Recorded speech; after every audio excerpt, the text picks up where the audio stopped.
Hey everyone, this is Isaac, and welcome back to another After Effects tutorial. In this video, I'm going to show you how to use text animation presets, a super easy way to make your text look professional with just one click. Let's get started. First, grab your type tool and create some text on your composition.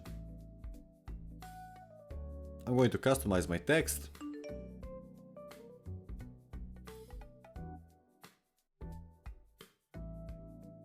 I've added a bevel alpha and a deep glow 2 effect to my text. When you have your text ready, it's time to animate it. Now go over to your effects and presets panel. Open the animation presets folder. And here you have the text folder. Open it and you'll see a whole list of different styles like animate in, animate out, blurs, graphical, organic and more. Each one has its own animation built into it, so no keyframes needed. To apply one, just drag it from the list and drop it onto your layer. That's it, the animation is ready to go.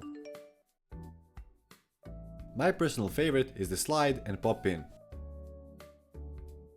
It gives your text a smooth slide in with a little bounce that looks clean and professional. That's it for this video. If you found this video useful, subscribe for more tutorials like this one. Check the description below for the links of all my socials, and if you have any questions or future video requests, leave them down in the comments below.